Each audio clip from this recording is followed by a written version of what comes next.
선포되지 하나님의 말씀은 마가복음 6장 53절로 56절 말씀, 신약성경 64쪽 마가복음 6장 53절로 56절 말씀 우리 다 같이 한 목소리로 합독하겠습니다.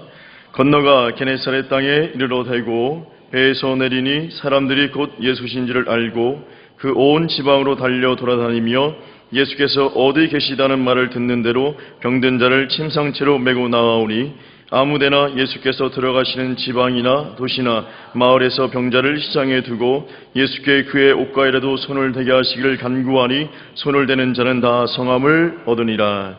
아멘. 일본의 와세대 대학의 한 교수는 이런 책을 썼습니다. 베끼려면 제대로 베껴라 라는 책을 썼는데요. 그러면서 이 사람이 이런 얘기를 합니다. 중요한 것은 다른 사람으로부터 배우는 일이다. 그러는 방법으로는 흉내내고 따라하는 일부터 시작하는 것이 가장 빠른 방법이다. 자신보다 뛰어난 인물을 찾아 그 사람을 철저히 배우고 또 배워서 더 이상 배울 것이 없도록 해라. 그러므로 인하여서 애플도 세븐일레븐도 스타벅스도 토요타도 베껴서 모방해서 살아남았다라고 이야기하고 있습니다. 오늘 본문 속에서는 우리는 한 무리를 발견하게 되어지는데 이 게네사렛의 수많은 병자들과 동역자들과 또한 친구들과 친지들과 가족들이 모여 있습니다. 수백 명이 넘을 것 같은데요. 근데 이 사람들이 이 모방으로 인하여서 예수님의 귀한 은혜를 받게 되어지는 것이죠. 모방을 잘못하면 그 인생이 망가질 수 있습니다. 그러나 좋은 모방은 이렇듯 예수님께 귀한 은혜를 받게 될 줄로 믿습니다. 그리하여서 오늘 말씀을 통해서 이러한 귀한 이 모방의 은혜는 무엇인지를 살펴보고 같이 우리 도전받고 은혜 받는 시간 되기를 원하는데요. 첫 번째, 모방의 은혜는 좋은 모방의 대상을 만날 때에 이루어진다는 것입니다. 사람은 태어나면서부터 학습을 하게 되어지죠. 그래서 갓난아이가 아무것도 안 하는 것 같으나 내 옆에 있는 엄마와 아빠와 형과 누나와 또한 친구들 바라보면서 다 학습하고 또한 따라하고 모방하게 되어 있습니다. 그러면서 말하고 행동하게 되는 것이죠. 혹시 이 사람을 아시는지요? 스페인의 마르코스 로드리게스 판토야 아십니까? 저도 몰랐습니다. 말씀을 준비하면서 알았는데 이 사람이 7살쯤 되었을 때에 이 부모님이 다 돌아가십니다. 시골에서. 그리고 이 사람이 방치된 상태로 있었는데 나중에 12년이 지나서 19살이 되었을 때 경찰들이 그 사람을 발견했더니 이 늑대 무리 가운데 있었던 것입니다. 그를 구출했지만 그는 지속적으로 이 늑대의 무리의 습관을 쫓아갔고 그렇게 늑대처럼 울부짖고 그런 삶을 살게 되어서 그 사람이 72세가 넘어가는 그런 죽음의 막바지까지도 이 늑대들과 함께 있었던 생활을 그리워했다는 것입니다. 또한 1920년도에 8살과 2살 된 자매들이 늑대 무리 가운데 발견되었는데 그네들을 다시 한번 늑대 무리에서 구출했지만 그 아이들은 늑대들처럼 똑같이 네 발로 기어다니고 네 팔과 다리로 기어다니고 더 나아가서 늑대처럼 울부짖고 신음하고 심지어 보름달이 뜨게 되어지면 창가에 가서 두 소녀가 늑대 흉내를 냈다는 겁니다. 어릴 적부터 보고 듣고 쫓아온 것이 무엇인가 너무 중요한 것이죠. 그래서 혹자는 인간은 모방의 본능이 있다라고 이야기하기도 합니다. 자녀가 있으신 분들은 우리 자녀들이 좋은 모방의 대상을 쫓아가는 것을 원하지 않습니까? 그런데 만약에 우리 자녀가 갑자기 집에 딱 들어오더니 노란 주전자를 딱 들고 그다음에 숟가락을 하나 딱 들고 탁탁탁탁 치면서 가부좌를 딱 하고서는 나무 아비 찾지 말고 네 아비를 찾아라 똑똑똑똑똑 한다면 속이 막 뒤집어질 것 같지 않겠습니까? 그런데 그 어린아이가 탁 들어오더니 찬양을 하고 그다음에 엄마 아빠를 불러서 엄마 아빠 잠깐 이리 와봐. 무릎 꿇어봐. 눈 감아봐. 머리 숙여봐. 왜? 그냥 해봐. 꼬맹이 5살 6살짜리가 그렇게 하고 엄마 아빠에게 이렇게 막 안수해주는 그 흉내를 내고 주여 하고 그런 기도하는 모습, 목사님을 쫓아가는 모습을 보게 되어지면 마음에 그래도 좀 흡족한 마음이, 어설프지만 그래도 흡족한 마음이 있지 않겠습니까?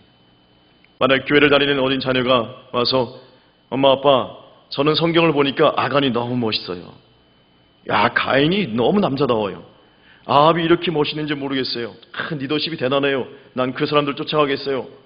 그거보다는 엄마 아빠 저는 모세를 쫓아갈 것이고 다니엘을 닮아갈 것이고 사도 바울을 닮아갈 것이고 예수님을 닮고 싶어요 라고 생활하는 것, 고백하는 것이 좋지 않겠습니까?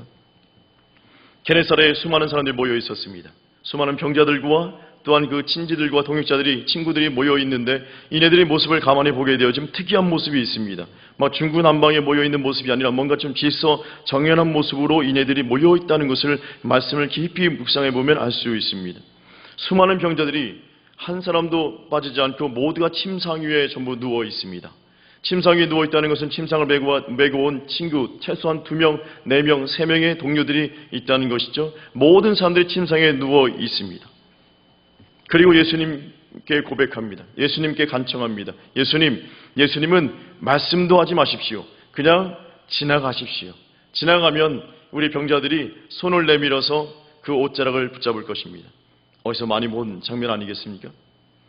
이 게네사렛에 있는 수많은 병자들과 그 친구들과 동역자들은 자신들이 쫓아야 될 대상이 누군지를 정확히 알고 있었습니다. 뭐냐면 선행되어진 은혜를 경험한 사람들, 자신들과 같이 병에 들려있던 사람들이 어떻게 치유됐고 어떻게 예수님의 치유의 역사, 은혜를 경험했는지를 알고 있었습니다. 마가복음 2장에 보면 이 4명의 친구들과 중풍병자가 나오게 되는데 예수님이 그 중풍병자 4명을 지고 온 이 친구들의 믿음을 보시고 또한 중풍병자의 믿음을 보시고 치유해 주셨습니다. 또한 우리가 저번 주에도 본 것처럼 마가복음 5장에 있는 12년 된 혈류증 앓은 여인이 어떻게 치유됐습니까? 예수님의 옷자락을 만지면서 치유되었습니다. 게네사렛에 있는 수많은 모여있는 사람들은 이 2 사람의 모습을 지금 모방하고 따라하고 있습니다. 그래서 예수님이 지나갈 만한 이 작은 오솔길 정도의 그 공간만 놔두고 2열 정대로 침상을 쭉 놓게 되어지고 예수님이 지나가게 되어지면 병자들이니까 움직이지를 못하잖아요. 그러나 손은 뻗을 수 있으니까 예수님이 지나갈 때 손을 뻗을 수 있는 그 공간 정도만 놔두고 다 1열 정대로 쭉 가시런히 있는 겁니다. 아주 효율적으로 모든 사람들이 쉽사리 치유받을 수 있는 그러한 모습으로 있는 것이죠. 그래서 오늘 본문의 마지막 말씀을 보게 되시면 그렇게 손을 댄 사람 모두가 다 치유함 받았다, 은혜를 받았다라고 이야기하고 있습니다. 우리가 이 땅 가운데 살아갈 동안에 우리 앞뒤 좌우의 믿음의 그래도 본이 될 수 있는 선배들이 있고 후배들이 있고 동역자들이 있는 것이 참으로 감사한 일인 줄로 믿습니다. 우리가 그네들을 따라갈 수 있고 그들의 기도의 모습, 그들의 찬양의 모습, 또한 그들의 이 말씀 예배드리는 모습을 우리가 흠모하고 따라갈 수 있는 믿음의 좋은 대상자들이 있는 것이 우리에게 놀라운 축복인 줄로 믿습니다. 그래서 골로새서 1장 29절 보면 바울이 이렇게 고백하죠. 제가 읽어드리겠습니다. 이를 위하여 나도 내 속에서 능력으로 역사하시는 이의 역사를 따라 힘을 다하여 수고한다. 자신의 힘으로 수고하는 것이 아니다. 이것을 더 구체적으로 고린도전서 11장 1절 말씀 이렇게 이야기합니다. 다 같이 한 목소리 읽어볼까요? 시작. 내가 그리스도를 본받는 자 된 것 같이 너희는 나를 본받는 자가 되라.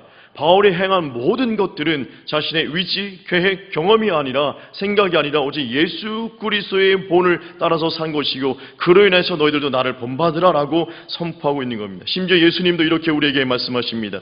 요한복음 5장 19절 말씀 다 같이 읽겠습니다. 시작. 그러므로 예수께서 그들에게 이르시되 내가 진실로 진실로 너에게 이르노니 아들이 아버지께서 하시는 일을 보지 않고는 아무것도 스스로 할 수 없나니 아버지께서 행하시는 그것을 아들도 그와 같이 행하느니라.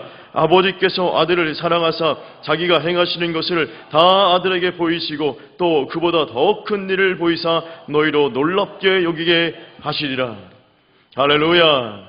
제자들이 물어봅니다. 하나님 어디 계세요? 하나님 보고 싶습니다. 그러니까 예수님이 이렇게 선포하는 것이죠. 하나님 보고 싶어? 내가 지금 하나님이 나에게 보여주신 것을 내가 지금 행하고 있기 때문에 나를 본 자는 하나님을 본 것과 마찬가지라고 이야기하고 있습니다. 예수님조차도 이 땅에서 어떤 행함이 있을 때에 하나님이 보여주신 것을 따라하고 모방하는 모습으로 그렇게 살아갔음을 보여주고 있습니다.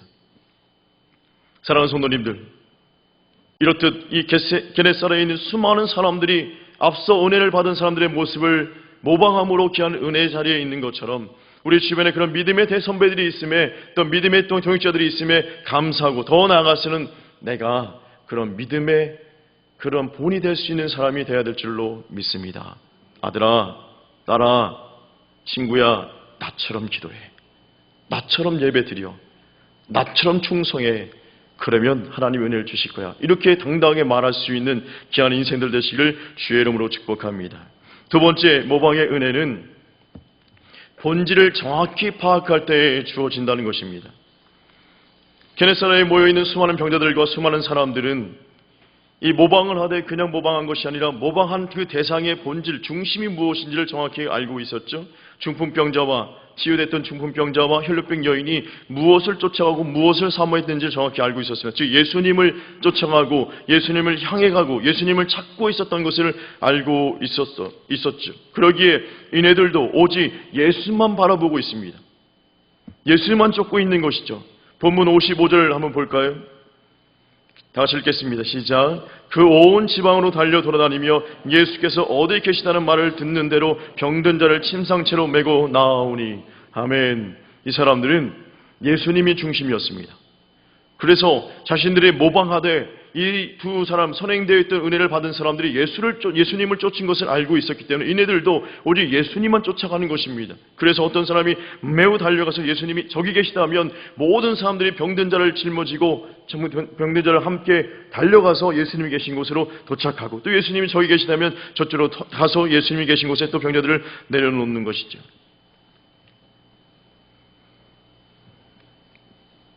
어설프게 찬양할 수 있고 또는 어설프게 기도할 수 있고 어설프게 전도할 수 있습니다.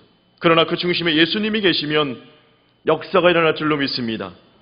어설픈 것은 시간이 지나면 익숙해지지만 예수님 없는 익숙함은 사람을 영적 교만의 함정에 또는 패망의 함정에 빠지게 만든다는 것입니다.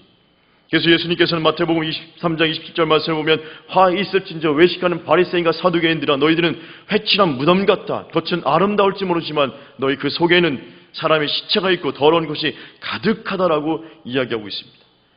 그래 바울은 자신의 영적 제자인 디모데에게 이렇게 얘기합니다. 디모데후서 3장 5절 말씀을 보면 제가 읽어드리면 경건의 모양은 있으나 경건의 능력은 부인하니 이 같은 자들에게서 내가 돌아서라.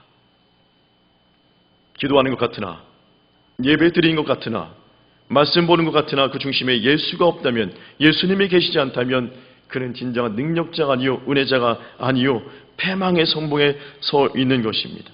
이네들이 바로 예수님을 찾아가지 못했다면 예수님이 없는 것이었다면 언제나 은혜를 어찌 받겠습니까? 그래서 바울 사도는 우리에게 이렇게 선포합니다. 갈라디아서 2장 20절 말씀 한 목소리 읽겠습니다. 시작. 내가 그리스도와 함께 십자가에 못 박혔나니 그런즉 이제는 내가 사는 것이 아니요 오직 내 안에 그리스도께서 사시는 것이라. 아멘. 이제 내가 육체 가운데 사는 것은 나를 사랑하사 나를 위하여 자기 자신을 버리신 하나님의 아들을 믿는 믿음 안에서 사는 것이라. 아멘. 사도 바울은 선포합니다. 내가 사는 것은 나로 인해 사는 것이 아니라 내 안에 그리스도께서 예수님께서 사시는 것이다라고 이야기하고 있습니다. 예수님께서도 그래서 이렇게 우리에게 말씀하시죠. 마태복음 6장 33절 말씀 시작. 그런즉 너희는 먼저 그의 나라와 그의 일을 구하라. 그래야면 이 모든 것을 너희에게 더하시리라. 아멘. 모든 일을 하기 전에 먼저 하나님을 떠오르고 예수님을 먼저 생각하는 삶을 살아라. 그럴 때에 모든 것이 더해지는 은혜를 받게 되어진다라고 예수님께서 우리에게 말씀하십니다. 예수님 계신 것과 예수님 없는 것의 큰 차이점을 우리는 기억해야 되는 것이죠. 우리가 잘 알고 있는 최건능 목사님, 최봉성 목사님이 신사참배 문제로 인해서 평양 이 경찰서에 이제 투옥이 되게 되었습니다. 거기서 신문을 받게 되어지는데 일본 순사들이 이제 매를 막 때리기 시작하죠. 그런데 매를 맞을 때마다 그 최건능 목사님 입술에서 나오는 것은 예수 천당, 예수 천당. 때릴 때마다 매를 들 때마다 그런 소리가 나니까 순사가 너무 시끄러워서 멈추고 왜 자꾸 그렇게 예수 천당을 이야기하느냐 그랬더니만 그 목사님께서 이보게 내 안에 예수가 가득 차 있으니 나를 때릴 때마다 예수 천당, 예수가 나오는 것은 당연한 것이네 라고 이야기했다는 것입니다. 우리 인생이, 우리 심령이, 우리 삶이 그래야 될 줄로 믿습니다. 내 속에 예수님이 보여야 될 줄로 믿습니다. 내 삶 속에, 내 음성 속에, 내 언행 심사에 예수님이 스며들고 예수님이 가득하고 예수님이 보이는 귀한 인생 되시기를 주의 이름으로 축복합니다. 세 번째, 모방의 은혜는 바로 이 가정의 수고로움을 감당할 때에 주어진다는 것입니다. 지난 2002년도에 사상 초유의 이 복권이 당첨되었습니다. 바로 3억 1,500만 달러, 우리나라 돈으로 3,000억 원의 돈을 한 사람이 당첨되게 되었고 그것을 수령하게 되었습니다. 그런데 그 사람이 파산되었습니다. 당첨되자마자 호화주택을 사게 되어지고 전세 비행기를 사게 되어지고 호화라는 삶을 살게 되었는데 몇 년 만에 파산했는지 아십니까? 4년 만에 파산했습니다. 3천억 원이었는데 4년 만에 다 탕진하고 거지가 되었습니다. 2000년도에는 19살의 어린 나이로 160억 원이라는 큰 돈이 당첨된 이 어린 소년이 있었는데 그 소년은 바로 10년 만에 빈털터리가 되어서 지금 작은 공장에서 지금 현재도 일을 하고 있답니다. 우리나라에도 그런 일들이 있었습니다. 2019년 6월 17일 날 40대의 홍모 씨라는 사람이 절도범으로 경찰들에게 잡히게 되었고 지금도 경찰서에 있는데 그 사람이 사범입니다. 사범. 그런데 이 사람을 조사하다 보니까 10년 전 2009년도에 이 사람이 복권이 당첨됐는데 19억 원의 로또 복권이 당첨된 사람이었습니다. 그런데 그가 도박에 돈을 더 불리고 싶어서 도박에 돈을 쓰다가 보니까 돈이 점점 탕진되어서 절도범의 삶을 살고 있는 것입니다. 왜 사람들이 이런 삶을 살까? 그래서 이 전문가는 이 재무설계사 전문가는 이렇게 이야기를 합니다. 한 푼 한 푼 모아서 관리해본 경험이 없기 때문에 무분별한 소비가 이루어진 것이고 돈을 규모 있게 쓰고 관리하는 수고로움의 절제 가정, 계획된 가정을 결여되었기 때문에 이 사람들이 큰 돈이 들어올 때 이렇게 막무가내에 쓰게 되어지고 망하는 삶을 살게 된다라고 이야기합니다. 그런 가정, 돈을 모으고 돈을 쓰고 돈을 귀히 여기는 가정이 없는 사람에게 돈이 쏟아부어지니 배가 망신하게 되는 것이죠. 물론 좋은 삶을 사는 사람들도 있습니다. 한 사람을 소개해 드리고 싶습니다. 10살 때 그는 아버지의 주머니에서 돈을 습관적으로 훔치는 어린 소년이었습니다. 14살 때 어머니가 돌아가시게 되면서 그는 허랑방탕한 삶을 살기 시작합니다. 술에 취해는 삶을 살고 아주 망가진 삶을 살게 되어지고 16세 때는 경찰서에 한 달 동안 구금되는 삶을 살기도 했습니다. 근데 그가 어떻게 신학교를 가게 되었는데 신학교에 들어갔음에도 불구하고 음란한 생활을 하게 되었죠. 그런데 그가 20살이 되어서 이제 어느 친구 따라 기도회 갔을 때에 그 삶이 변화되었습니다. 그리고 그가 깨달은 것은 인생에는 공짜가 없다. 그리고 복도 공짜가 없고 은혜도 공짜가 없다. 그래서 이 사람이 이제는 말씀과 기도에 맹진하는 삶을 살게 되어집니다. 이 사람은 평생 동안 말씀 성경을 66권을 200독 했고 그가 평상시에 매일 하루도 거르지 않고 매일 최소한 1시간에서 3시간의 기도 생활을 한 사람. 그로 인해서 그가 몇 번의 기도를 응답받았냐면 5만 번의 기도를 응답받은 조지 뮬러입니다. 조지 뮬러가 우리에게 기감이 되어지는 말을 했는데요. 제가 천천히 한번 읽어드리겠습니다. 누구라도 아침 식사 전에 한두 시간 아니 3시간 정도 기도와 묵상으로 보낸다면 그는 곧 아침에 일찍 일어나는 것이 내면적인 면에서뿐만 아니라 외적으로도 크게 유익하다는 것을 알게 될 것이다. 1시간 기도 후에 4시간 일하는 것이 기도 없이 5시간 일하는 것보다 더 많은 일을 할 수 있다. 하나님이 복 주시기를 힘을 다해 기도하되 동시에 아주 부지런히 모든 것을 참고 견디면서 일을 하는 것이다. 기도하고 일을 하라. 일을 하고 기도하라. 그리고 다시 기도하고 그런 다음 다시 일을 하라. 평생 하루도 거르지 말고 그렇게 하라. 그러면 반드시 풍성한 복이 임할 것이다. 만약 기도하지 않고 성공했다면 그것 때문에 망한다. 은혜 받는 가정, 변화의 가정을 우린 다시 한번 깊이 묵상할 필요성이 있는 것입니다. 오늘 본문 55절과 56절 말씀을 볼까요? 이네들은 그냥 모방한 것에 그치지 않았습니다. 그냥 본질만 쫓아가는 예수님만 바라보는 것에 그치지 않았습니다. 이네들은 그 헌신됨이 무엇인지를 알고 있기 때문에 이렇게 행동합니다. 같이 읽어볼까요? 시작. 그 온 지방으로 달려 돌아다니며 예수께서 어디 계시다는 말을 듣는 대로 병든 자를 침상채로 메고 나아오니 아무데나 예수께서 들어가시는 지방이나 도시나 마을에서 병자를 시장에 두고 예수께 그의 옷가에도 손을 대게 하시기를 간구하니 손을 대는 자는 다 성함을 얻으니라. 아멘. 이들은 알고 있었습니다. 자신들이 모방했던 사람들의 수고로움이 무엇인지를 정확히 꿰뚫어보고 있습니다. 그냥 예수님의 은혜 받은 것 아닌 것을 알고 있었습니다. 4명의 친구들과 한 중풍병자, 그렇게 사람들이 운신되어 있는 것을 바라보면서 그 무거운 친구를 메고서 그 계단 하나하나를 올라가서 지붕에 올라가고 지붕을 뜯는 그 수고로움, 그 다음에 친구를 내릴 때의 그 긴장된 모습 속에서 이네들이 신경 쓰면서 바짝 긴장하면서 친구를 균형 맞추면서 내리는 그 모습을 이네들은 정확히 알고 있었습니다. 그런 가정 속에 이 4명의 친구들과 중풍병자는 온몸에 땀이 범벅되어 있을 겁니다. 걸어오면서 땀이 범벅되었을 것이고 내리면서 올리면서 땀이 온몸에 흥건했을 것입니다. 흙먼지로 다 뒤덮인 가운데 땀을 뻘뻘 흘리면서 그렇게 일들을 했을 것입니다.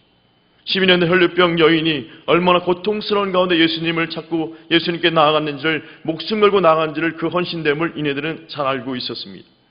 목숨 걸고 자칫하면 거리에서 예수님 만나지 못한 그런 상황 속에 죽을 수도 있다는 위험성을 알고 있으면서도 식은땀을 흘리며 예수님을 찾아갔던 그 여인의 발걸음 한 발짝 한 발짝의 그 수고로움을 이들은 너무 정확히 알고 있었습니다. 그러기에 이 사람들은 모든 것을 정렬하고 모방한 가운데 가만히 있으면서 예수님 빨리 오세요라고 하지 않았습니다. 예수님을 쫓아다녔습니다. 예수님을 향해 갔습니다. 예수님을 먼저 달려간 후에 이 귀한 은혜를 받은 줄로 믿습니다. 우리가 이 땅 가운데 살아갈 동안에 믿음 그냥 성장하지 않습니다. 은혜 그냥 오지 않습니다. 부흥 그냥 오지 않습니다. 복된 것이 그냥 오지 않습니다.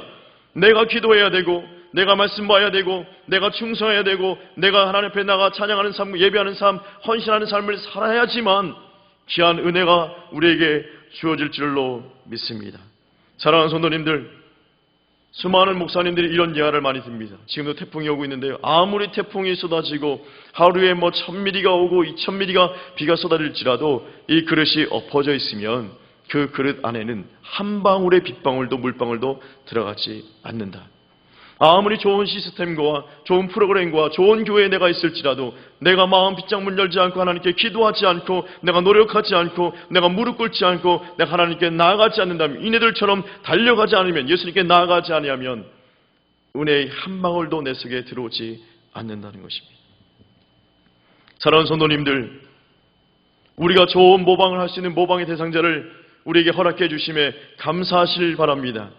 그리고 그 중심에 예수님을 바라볼 수 있기에 감사하시고, 더 나아가서 그 모든 것 속에 그냥 이루어진 것이 아니라 저렇게 믿음의 거장이 되어지고 저렇게 믿음의 아름다움을 소유하고 복된 인생, 은혜 받은 인생이 그냥 이루어진 것이 아니라 이렇게 무릎으로 또한 눈물로 헌신으로 땀으로 이루어진 것을 바라볼 수 있는 눈이 열림에 감사하시길 바랍니다.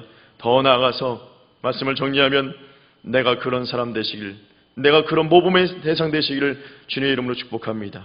그리고 내 중심에 예수를 잃지 않고 예수님께 늘 나아가는 귀한 인생, 예수님을 찾는 인생, 예수님께 이 사람들처럼 달려가는 인생, 예수님이 어디 계신가에 대해서 바라보면서 내 인생의 목적과 방향과 모든 것을 예수님께 올인할 수 있는 귀한 인생 되셔서 이 게네사렛에 있는 수많은 병자들이 모두가 다 은혜 받은 것처럼 이 땅 가운데 살아갈 동안에 한시도 놓치지 않는 하나님의 은혜가 우리 모두에게 쏟아부어지시기를 주님의 이름으로 축복합니다.